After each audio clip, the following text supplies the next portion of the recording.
minute you think you're an expert, you probably have a problem. To admit you know nothing is to be the only way to know. The more I read, the more I thought, relaxed is a remarkable word to use for Jesus. Always having time for the Father, even in the busiest of seasons when the crowds just couldn't get enough of it. Alan Fadling is a respected spiritual formation coach, an award-winning author of several books, and a speaker known for guiding Christian leaders toward an unhurried life. He is the founder and president of Unhurried Living. Frantic busyness is not as productive as it seems. People hear, that we're unhurried living. I think some people think we probably don't get very much done. And a lot of times it's a show or actually a kind of weird laziness. Rather than figuring out actually what God's invited you to do, you just stay frantically busy looking like you're doing the things God's given you to do. I just think if you slow down, you'll actually realize you have all the time you need to do exactly what God's invited you to do. What brought you to that understanding of hardship as an unexpected unhurry? I think there's a difference between hurry and busy. Jesus had plenty of busy days. You can't miss that when you read the gospel. So what I've often said is, busy, that's a matter of your schedule. Hurry, that's a matter of your... Hello and welcome to 3 Questions, the series where we sit down with people who have written something that you need to read. My name is Pierce Van Dunk. I'm here with my brother Corey Van Dunk, and we are joined today by Alan Fadling, who wrote an incredible book, and we have it right here. Let's see if I can get the focus. I can't. It's called An Unhurried Life, Following Jesus's Rhythms of Work and Rest. Alan, thank you for joining us today. How you doing? I'm doing well. It's great to be with you both. Awesome. It's great to be with you. So Corey and I picked up your book. We were just looking for something to pick through together and learn from, and we're very glad that we stumbled upon your book. It was actually Corey who chose the book, and it has been transformative for us. We've really enjoyed it. So first I want to ask you, Alan, and you can answer this any way you like. Who are you? There's obviously there's always a lot of answers to a question like that. I can answer it vocationally. I can answer it personally. I'll start by saying my favorite answer to that is very simple. I am a beloved son of my Father in heaven, and I like that as my primary identity, rather than starting with what I do or even who I'm connected to. But other answers to that would be that I am a husband of almost 40 years to my wife, Jim. In fact, we just celebrated a week away in celebration of our 40. I'm a dad of 3 young adult sons who live kind of all over the country. I'm also the author not only of An Unhurried Life, but of 4 other books, all with InterVarsity Press, which has been a great journey. I'm also the founder with my wife of a nonprofit called Unhurried Living, which obviously is connected to the first book that I wrote now, a dozen years ago or so. What I love to say is my favorite thing to do is to come alongside Christian leaders to help them envision what it would look like to live and lead in Jesus' unhurried way. I love the idea of Jesus as unhurried. It strikes me as a beautiful word to describe how he treats us, how he relates to us, how he does what he does. So that's a little bit about me. And I really, we're about to get into the content of the book, but I really appreciated how much of yourself that you shared in these pages and how much of your own struggles and how much of your own what you did to overcome those struggles to attain more of an unhurried life for yourself. And even as we signed on the call today, you said you're still working on it. So you presented a very down-to-earth journey with Unhurried Living. So I appreciated that about you. I agree with I'm that. glad.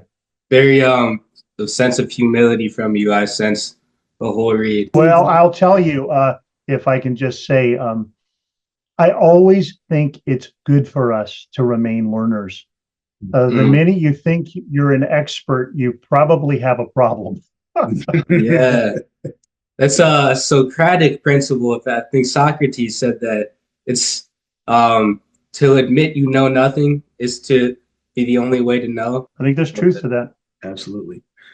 Let me ask you the next question. What did you write? Well, if we're talking about my first book, An Unhurried Life, what I began to write was a response to some things I had heard. One was something that Dallas Willard sort of famously said to John Ortberg when John was years ago now going from California here near where I live to join the staff of a very large church community in the Chicago area.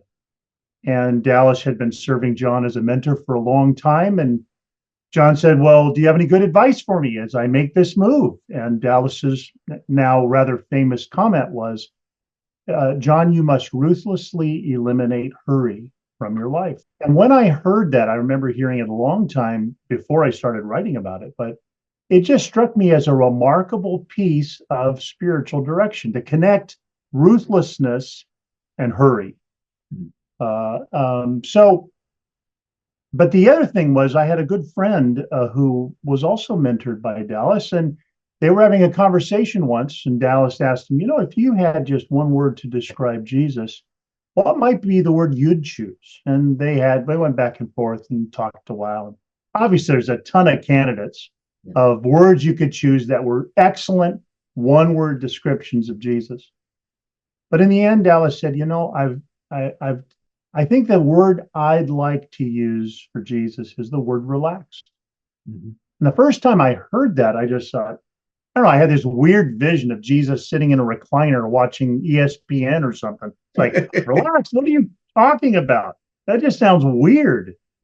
But the more I lived with that, and then actually took a few days at a nearby retreat house, and just the only thing I did for those 3 days was, besides eating and sleeping and going to prayer gatherings that were happening, otherwise, the only thing I really did was read the Gospels with that idea in mind. Is Jesus relaxed? And is that good?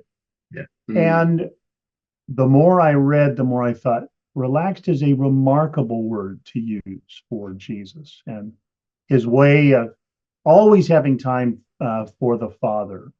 Even in the busiest of seasons, when the crowds just couldn't get enough of him, always he would leave the crowd at certain points to be in the presence of the Father, or that he had the time. He was unhurried enough to make disciples. That takes a lot of time. Yeah. And it doesn't have a lot of immediate returns. He had these 12 knuckleheads who, sort of got what he was saying, but often didn't. Yeah. But he was unhurried enough to make that kind of investment. And then I would argue, I came to feel that, the great commandment, the thing that matters most in the kingdom is just to love God and to love your neighbor. He put a new vision on that. He called it a new commandment, or John did anyway, about Jesus. And so all of this gave birth to what eventually became An Unhurried Life. When I first started writing it, actually, my kind of working title was the idea of Jesus as an unhurried Savior. Mm-hmm. But the more I wrote, the more I realized that Unhurried Living and Unhurried Life, that seemed to make the most sense. So that's a little bit about what I've written. I really wanted people to have a vision of Jesus who has time for them. Mm-hmm. And a vision of Jesus who is not in a frantic hurry doing what the Father's called him to do. And therefore, as his follower, that might also affect my pace of living and relating and serving. It's great to point out because I think he had to have a sense of patience in order to elect to have us have to have free will, and we could choose to follow him or we could choose not to. So that could have frustrated him, but you must have patience with us. Yeah, so absolutely. I think you're right. I spent about 10 years in vocational ministry. I was a prison chaplain and an associate pastor, and currently I run a book editing company. But I think of my time in vocational ministry, and I wish I had this concept at the time of an unhurried Savior, because I think of all of the ways that I was rushing about trying to do for and trying to make things happen and split myself in 10 different ways, but reflecting as this book has made me reflect on the level of relaxedness that Jesus displayed, fully confident that his Father in heaven had everything under control. If I could embody that in my leadership, and if everybody could embody that in their leadership in emulation of Jesus, that would be a beautiful thing. I think so. I'm interested to hear about how this concept of an unhurried life and an unhurried Savior works out in you and your wife's ministry, Unhurried Living. Well, so, people hear, that we're unhurried living. And I think some people think we probably don't get very much done. We must just sit around, hardly working at all. We're not type A, apparently. But what I want to say is actually frantic busyness is not as productive as it seems. I mean, a lot of times it's a show or actually a kind of weird laziness. Like rather than figuring out actually what God's invited you to do, you just stay frantically busy looking like you're doing the things God's given you to do. It's not the same. It's not the same. So I think ironically, our slowing down, part of what that does for us is it gives us time to see what God's inviting us to do. I'd like to think maybe that's in the spirit of Jesus in the Gospel of John when he says things like, the words I say, they're not my own. I only say that which I hear the Father saying, or my works are not my own. I do what I see the Father doing. My judgments aren't my own. And so there's a sense in which rather than Jesus being this frantic son trying to do things for the Father, he's got this remarkable rhythm of communion with the Father where he hears the Father's voice and he sees the Father's hand at work. And that's what shapes who he is and what he does. I just think if you slow down, you'll actually realize you have all the time you need to do exactly what God's invited you to do. And if you slow down, you'll see the yeses, I think, that God's inviting you to say, but also the no's. Yeah. There's a lot of things that frantically fill our schedule that at the end of the day, we look back and gosh, we think, did that matter? Yeah. Why did I spend so much energy and time and, creativity on that when I look back and think, I don't know if that's going to even matter to me tomorrow, let alone a year from now or 5. And it requires us to take the time to listen, because if we are too hurried, we start trying to steer the ship ourselves. We don't really know where to steer it to yet. I think you're right. One of the things that really drew me in was the chapter that you wrote on the way that unexpected hardships and suffering create a sense of a reality of unhurried that you didn't ask for, that you weren't necessarily prepared for, and that it's often a struggle to figure out, okay, what is God doing in the midst of this painful situation? And you offered an interpretation of one of the things that God can work in the midst of that hardship is this bringing you to a place of unhurry that we desperately need and don't often choose. You talked about it in the book, but what brought you to that that understanding of hardship as an unexpected unhurry? Well, I would have to say probably, my life experience. I share, as you said earlier, I do share some personal stories, quite a few of them in the book, and maybe a biblical text that early on became really important to me. John 15, that famous passage about Jesus, who's the true vine, and we are branches who, if we stay connected, will find that we're very fruitful and will bear the kind of fruit that lasts. But right at the top of that story is the line that says, every branch that bears fruit, he prunes. Well, I live in California. We've got a lot of vines out here. And if you've ever driven through wine country, after they've pruned the vines, it is not a pretty sight. Right. You'd much rather drive through, in September when they're getting ready to harvest the grapes, or maybe through the summer or late spring when all this new growth is happening. That's when it's exciting. Yeah. When it just looks like a bunch of sticks coming out of the dirt, it's very unimpressive, right? Mm-hmm. And I think there are experiences that we have, hardship, difficulty, loss. That's if you're a branch rather, and you've been pruned, you think, spent a lot of time growing all that, and now it's gone. Yeah. And it began to dawn on me kind of early in my journey that the hardships, the losses, the difficulties that we encounter could be the place that drives us deeper, drives our roots deeper into what will it look like to live in communion with Jesus in this kind of place. And it'll include, maybe praying my pain and praying my disappointment or praying my loss, like so many of the psalmists do. And so I just think the hardship is part of the living reality of how we learn to abide in every experience of human life. And so, yeah, and as you said, it unexpectedly slows us down.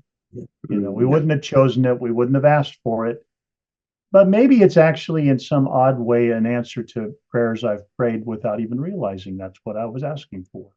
Absolutely. That chapter made me reflect on one season of my life. We experienced a tragic loss, and it very much slowed everything down. That was right at the height of my busiest, most frenetic, hurried season of being a tri-vocational minister in, having my hand in several different pots. And that tragedy hit, and I was like, oh, everything is slowed to an absolute crawl. What's God doing in me in the midst of this? Other than, obviously coming to me in the midst of my grief, healing my wounds, what is God doing in my soul in the midst of this painful experience? And I've come back to that thought several times since that season. And this book made me return to that and say, oh, that's one of the things that God was doing, slowing me down. So thank you for that. Yeah. Well, of course. Well, I think after that book, we wrote about a whole summer where my wife one day just leaned over the bed, having made it, and had this little twinge in her back. And within a week, she was bedbound with excruciating nerve pain, and had that for a whole summer. And we couldn't move any faster than basically that she could crawl. That was it. It was awful. Nobody would ever ask for that, and we didn't want it. And yet there were some moments of encounter with God that I don't know how we would have experienced it any other way than through the passageway of pain that she went through, and then I went through just walking alongside her to care. I mean, none of us, here's what I guess I want to say. Suffering is not optional. We don't like it. We're sort of a culture that's especially resistant to suffering. But if you widen the angle of the lens to the world church, we have brothers and sisters all over the planet who are suffering in ways that are just beyond imagining. And they've found those to be places where God is faithfully present, and that there is goodness even in the suffering, that you don't want it, you don't ask for it, it still hurts. But God has not abandoned us in places like that. That's very interesting. We actually have a family member that went through exactly that same thing, where he had a like a twinge in his back, and then had a very long period of pain, back pain. I think that's like a mysterious part of faith. When you're in the midst of the pain, there's some other walks of life where you know exactly where you're going, you know where the finish line is, but having faith, you don't always know. And when you're in the midst of the suffering, something's good is going to come out of it, but you don't know when, and you don't know what it is. So it's always about staying strong. Mm. Well, and I think too, Paul in his letter to the Philippians, he says, I want to know the power of his resurrection, but he also says, I want to know the fellowship of sharing in his sufferings. I don't know if I always want that. Yeah. But on the other hand, you'll share your victories and your joys with anybody. But when it comes time to share your hardships and your pain, that's usually a smaller circle. It's a kind of remarkable thing that Paul envisioned the possibility that Jesus would share with him and that he would share with Jesus in places of suffering. There's a kind of communion or closeness that, that when you share something hard with someone else, it draws you closer than almost anything else can. I'll move us on to the third and final question. And before I direct it to you, Alan, since Corey was the one who chose this book for us, and I'm glad he did, I want to put him on the spot and direct the question to him. The question is, why should people pick up your book? But Corey, why did you pick up An Unhurried Life? I think I wanted to find a reason to slow down. And like you mentioned in the book, there was a lot of times where I feel like slowing down is frowned upon, and people that are the most busy and the most hurried and driven to get things done as fast as possible are looked at as like put on a pedestal. And I saw this title and I was curious, like people actually focus on being unhurried? Like I haven't really thought about it. So I think there's a large group of people that are like workaholics that feel shame if they go too long without accomplishing something or feeling like they've accomplished something and don't give themselves that time to rejuvenate or to listen to God. So that's why I ended up picking it up. But who do you think should read this book? Oh, thank you for sharing your experience with the book. It really, it's encouraging to me. I'm glad that you were drawn for that reason. I think your description's not unlike what my hopes were when I wrote it. I wanted to write something that might be a little bit of an antidote for the assumption that fast is always better. But like I wrote in the book, if you open a dictionary and you look up the word fast, the definitions are very positive. Open up a dictionary and look up the word slow, they're not positive. Yeah. It's sluggish, dumb. I feel like slow is not a metaphor for something you want. You don't want to be known as slow. Yeah, you don't want to be known as that. Yeah, on your resume, I'm slow. Oh, Yeah. I don't think so. People brag about how little sleep they get. What are you talking about? So there's so much here. I mean, we live in a culture where we assume that I am what I do, or I am what I possess, or I am what people say about me. Well, that's fine if you're doing well and you got a lot of good stuff and a lot of people like what you're doing. That's just fine. But what about that day where your popularity wanes, or you hit an economic downturn, or you just get really tired or even burned out?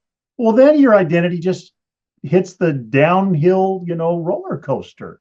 And so part of what I wanted to do in writing this is to say, you don't do your work to frantically prove who you are.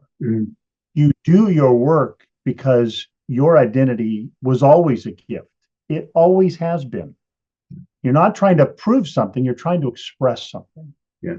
And so I actually think that learning to slow down, especially inside, there's maybe another thing here is I think there's a difference between hurry and busy. Jesus had plenty of busy days.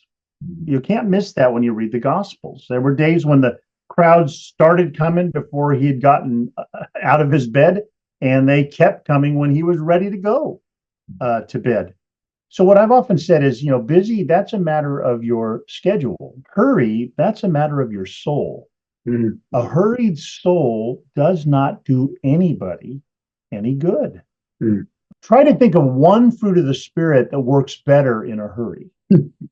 You'll struggle. None of those 9 qualities make any sense in a hurried soul. So I was just wanting to paint a picture that I hoped would be an invitation to maybe a fresh vision of discipleship to Jesus. Like if Jesus really is unhurried in this beautiful, inviting way, what kind of a difference would that make in the kind of person I am as just a man, as a husband, as a dad, as a friend, as a leader?